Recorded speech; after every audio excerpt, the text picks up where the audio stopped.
எல்லாருக்கும் வணக்கம். இன்னைக்கு நம்ம சிஎம் சார் வந்து ஒரு டாஸ்மார்க் நிர்வாகத்தை பத்தி ஒரு அருமையான ஒரு திட்டத்தை நீங்க அறிவிச்சிருக்கிறார். அது சாதாரண விஷயம் கிடையாது. அதை பத்தி தான் இந்த வீடியோல பார்க்க போறோம். வாங்க எல்லாரும் வீடியோ பத்தி என்னன்னு தெரிஞ்சுக்கலாம். இன்னைக்கு இந்த டாஸ்மார்க் நிர்வாகத்துல ஏகப்பட்ட சர்ச்சைகள்லாம் ஏகப்பட்டது ஓடிட்டு இருக்குது. பாட்டிலுக்கு 10 ரூபாங்கிறதும் 20 ரூபாங்கிறதும், போனாச்சில பாட்டிலுக்கு 10 ரூபாங்கிறதும் அவரே நேரடியாக பாடுறாரு. அதையும் மீறி ஏகப்பட்ட குளறுபடி, இந்த பாட்டில காலி பாட்டில திரும்ப வாங்குறது குளறுபடி, இந்த இவ்வளவு குளறுபடி எல்லாம் இருந்ததுக்கு அப்புறமும் ஆனா சிஎம் சார் அறிவிச்சது வந்து ஒரு விஷயம் வந்து கண்டிப்பா அது பாராட்டியே ஆகணும். அது என்னன்னா, இதுவரைக்கும் ஆண்ட ஆளுங்கட்சியை இருந்த அதிமுக திமுக இந்த கட்சிகள்ல பெட்டிக்கு, அதாவது 24 பாட்டில் இருக்கிற வந்து பிராந்தி ஓட பெட்டிக்கு 90 ரூபாயும், 12 பாட்டில் இருக்கிற பீருக்கு இருக்க அந்த பெட்டிக்கு 40 ரூபாயும் கட்சி நிதி பிளஸ் கட்சி பண்டுங்கிற பேர்ல அரசியல் கட்சி வாங்கிட்டு இருந்துச்சு. இது அரசாங்கத்துக்கு போகல, அரசியல் கட்சிக்கு போயிட்டு இருந்துச்சு. கிட்டத்தட்ட ஒரு பாட்டிலுக்கு 3 ரூபாய் 75 காசு. இத அப்படின்னா அரசியல் கட்சிகள் வாங்கிட்டு இருந்ததுனால வருவாய் இழப்பு, அதாவது பேமெண்ட் லீக்கேஜ் இது ஆகிட்டு இருந்தத போன ஆட்சியிலேயே வந்து பிடிஆர் பழனிவேல் தியாகராஜன் அவர்களும் போன ஆட்சியிலே கண்டுபிடிச்சாரு. ஏகப்பட்டது வந்து நிதி லீக்கேஜ் ஆகிட்டு இருக்குது அப்படின்னு. ஆனா அது நிதி லீக்கேஜ் ஆகிறதுக்கு மெயினான காரணம் அரசு கொள்முதல் செய்யற அந்த நிறுவனங்களை, அது எப்படின்னா மதுபான ஆலைகள் வச்சிருக்கிற அந்த நிறுவனங்களை ஒவ்வொரு அரசியல் கட்சிக்கும் கிட்டத்தட்ட பெட்டிக்கு 90 ரூபா வந்து நிவாரண நிதியா கொடுத்துட்டு இருந்தாங்க. நிவாரண நிதிங்கிறதுக்கு வந்து கட்சிக்கு நிதியா கொடுத்துட்டு இருந்தாங்க. ஆனா இன்னைக்கு நம்ம சிஎம் சார் விஜய் அவர்கள் வந்து அது அரசியல் கட்சிக்கு போகாம நேரடியா அரசினுடைய வங்கி கணக்குல செலுத்துற மாதிரி நீங்க செஞ்சிருக்கிறாரு. இதனால வந்து அந்த நிதி வந்து லீக்கேஜ் கண்டிப்பா தடுக்கப்படும். இது இந்த டாஸ்மாக் துறையில் மட்டும் நடக்கல. இதுக்கு முன்னாடி ஆண்ட கட்சிங்க எல்லா துறையிலையும் இப்படி வந்து கமிஷன் வாங்கிட்டு தான் இருந்தாங்க. அதாவது கட்சி நிவாரண நிதியா கொடுத்துடணும். ஒரு கான்ட்ராக்ட் போனா ஒரு 20-30% கட்சி நிவாரண நிதி. ஒரு ரோடு போனாலும் சரி, ஒரு எந்த ஒரு டெண்டர் எடுக்கணும்னு சரி, இது வந்து எல்லா இடத்துலயும் இருந்துச்சு. இப்ப டாஸ்மாக் நிறுவனத்துல இப்படி பண்ணதுனால வெளிப்படையான தன்மை இப்ப கரப்பட்டிக்கு தான் சொல்லலாம். ஏன்னா இது வரைக்கும் யாரும் அந்த தகவலை வெளியிடலையே. ஒரு பெட்டிக்கு 90 ரூபா அப்படின்னா நேரடியா அந்த கட்சியை வாங்கிட்டு வந்துருக்குதுல்ல. அது மீறி செந்தில் பாலாஜி பாட்டுக்கு 10 ரூபாயே வாங்கினார.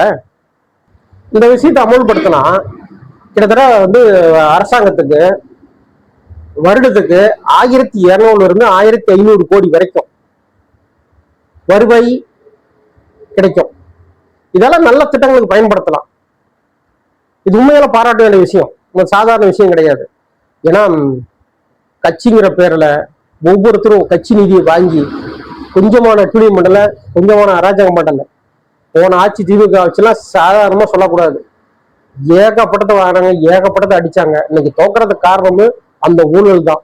ஆனா இந்த ஆட்சியில இந்த விஷயத்தை நம்ம பாராட்டியே ஆகணும். இன்னும் நிறைய விஷயம் இருக்குது, ஒவ்வொன்றா எடுத்து பேசுவோம். அடுத்ததா செந்தில் பாலாஜி அவர்கள் வந்து 2011-2011ஆம் ஆண்ட போக்குவரத்து ஊழல்ல இன்னைக்கு ஆளுநர் அவருக்கு தமிழ்நாடு அரசு லெட்டர் கொடுக்கல, நீங்க வந்து வழக்கு போடலாம்னு பதிவு செஞ்சிருக்குது. அவர் உள்ள போகணும். கொஞ்சப்பட்ட ஊழலா, கொஞ்சப்பட்ட லஞ்சமா? இதே டிவிகே கட்சி சேர்ந்த ஆளுங்களை எந்த அளவுக்கு மோசமா நடத்திருப்பாரு. டிவிகே தலைவர் விஜய அந்த கரூர் சம்பவத்துக்கு அப்புறம் அவர் பேட்டி கொடுக்கும்போது 41 பேரை பஸ் ஏற்றி கொண்டுட்டு சும்மா அப்படி வச்சு சிரிச்சுக்கிட்டு வர மாதிரி ஒரு போட்டோ போட்டு கையில ரத்தம் படிஞ்ச கடையோட உட்காந்துட்டு பேட்டி கொடுத்துட்டு இருந்தாரு. யாரு?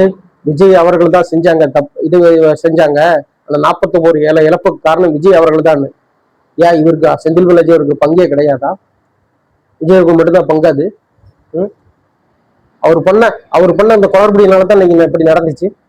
டாஸ்மாக் ஊழல் செந்தில் பாலாஜி அவங்க மேல ஈடு எந்த அளவுக்கு இருந்துச்சு, 1000 கோடி ரூபாய்க்கு மேல வந்து இங்க ஊழல் நடந்திருக்குது. நீங்க நீங்க வந்து எஃப்ஐஆர் போடுங்க, நாங்க பாத்துக்கிறோம். போன தமிழக அரசாங்கம் போடுச்சா, திமுக அரசாங்கம் அவர் மேல எஃப்ஐஆர் போடுச்சா? எஃப்ஐஆர் போடல. இந்த டைம் டிவி அரசாங்கம் ஆளுநர்கள் வந்து ஒப்புதல் வாங்கி கண்டிப்பா அவர் கைது செய்யணும், அவர் மேல வழக்க போட்டு கைது செய்யணும். ஏன்னா இவ்வளவு கொள்ளையடிச்சவன் சாதாரணமா 100, 200 இந்த கடையில எடுத்தவன் அவங்கலாம் இன்னமும் ஜெயில உட்காந்து திருடங்கிற பட்டத்துல இன்னமும் ஜெயில உட்காந்துட்டு இருக்கிறாங்க. பசிக்கு சாப்பிட்டவன் நீங்கெல்லாம். ஆனா நீங்க அதிகார போதைகளை சாப்பிட்டவங்க. 1000 கோடினா சாதாரண விஷயமா? அது டாஸ்மாக் துறையில அதுக்கு மேல கூட இருக்கலாம். அவங்க மேல வழக்கு பதிவு செய்யணும். அவங்க கோர்ட்டுக்கு போய் கிட்டத்தட்ட கைது வாங்கி உள்ள இருக்கணும்ங்க. அடுத்ததா அதிமுக சார்ந்த முன்னாள் அமைச்சர்கள், முன்னாள் எம்எல்ஏக்கள், முன்னாள் நிர்வாகிங்க இன்னைக்கெல்லாம் கட்சியில சேர்ந்திருக்கிறாங்க. ஆனா விஜய்க்கு ஒரு வேண்டுகோள், விஜய் சாருக்கு ஒரு வேண்டுகோள், முடிஞ்ச அளவுக்கு அவங்களுக்கு பதவி கொடுக்காம நிறுத்துங்க. ஏன்னா அவங்களுக்கு வரது உங்க கொள்கை பிடிச்சி போயோ, உங்க உங்க எப்படி சொல்றதுன்னா உங்க நிர்வாக திறனை பிடிச்சி போயெல்லாம் கிடையாது. வர்றது அவங்க சம்பாதிக்க, அது சாதாரண விஷயம் கிடையாது. உங்களுக்கு கெட்ட பேர் தான் உண்டாக்கும். நீங்க தூய சக்தின்னு சொல்ற ஆளுங்க இந்த மாதிரி ஊழல் சக்தியில கூட்டிட்டு வந்து நீங்க உங்க கட்சிக்குள்ள வச்சுட்டு உங்களை பதவி கொடுத்து உட்காரும் போது கொஞ்சம் கொஞ்சமா உள்ள இருந்து கொஞ்சம் கொஞ்சமா அரிச்சு அவங்க கொள்ளையடிக்க பார்ப்பாங்க. நீங்க வரதே நீங்க மெயினா வரதே அடுத்த உள்ளாட்சி வருது. உள்ளாட்சியில அவங்க ஆதரவான முக்கியமான ஒரு பொறுப்புல உட்கார வச்சு அவங்க வந்து அந்த கான்ட்ராக்ட் முதல் கொண்டு கொள்ளையடிக்கிறதுக்கு மட்டும்தான் உள்ள வராங்க, ஊழல் செய்யறதுக்கும். அது நீங்க உஷாராக்கணும். அது சாதாரண விஷயம் கிடையாது. மாற்று கட்சியில் வராங்க ஏத்துக்கலாம், தப்பு இல்லை. ஆனா உயர்ந்த பதவி எங்களுக்கு கொடுக்க கூடாது.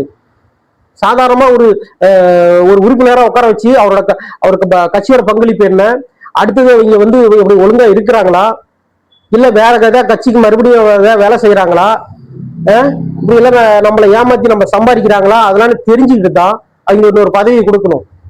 அவ்வளவு சீக்கிரம் அவங்களுக்கு பதவியை கொடுக்க கூடாது.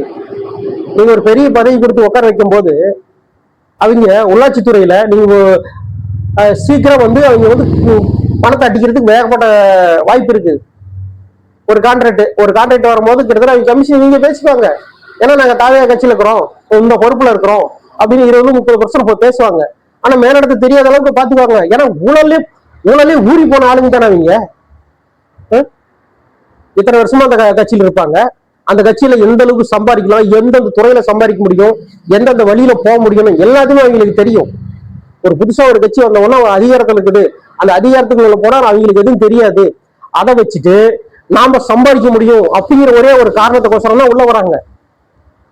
உங்க மேல நல்லா இருக்கும், உங்க ஆட்சி நல்லபடியா நடந்துட்டு இருக்குது, அந்த ஆட்சியில நாமும் அந்த பங்களிப்பை ஏற்படுத்தலாம், நாமளும் மக்களுக்கு நல்லது செய்யலாம் கிடையாது. அவங்க சம்பாதிக்கணும். அது ஒரே ஒரு விஷயம் அது காரணம். அது சிஎம் சார் நீங்க கரெக்டா தெளிவா தெரிஞ்சுக்கணும், உங்க நிர்வாகிகளும் தெரிஞ்சுக்கணும். பெரிய ஒரு பொறுப்பு பிடிச்சி உட்கார வைக்க கூடாது. கரெக்டா பார்த்து பொறுமையா அவங்களோட எந்த நோக்கத்துக்குள்ள வந்துங்க தெரிஞ்சுக்கிட்டு தான் நீங்க கொடுக்கணும். நீங்க போடுறது முக்கியமான ஒரு சில பொறுப்பு கொடுக்கும் போது அவங்க கண்டிப்பா அதை வச்சுக்கிட்டு அங்க உள்ளூர் நிர்வாகிகிட்ட கான்ட்ராக்ட்காரங்கிட்டயோ மத்த ஆளுங்கிட்டயோ பணம் சம்பாதிக்கிறது வாய்ப்பு அதிகமா இருக்குது. இதை நீங்க முதல்ல தெரிஞ்சுக்கணும்.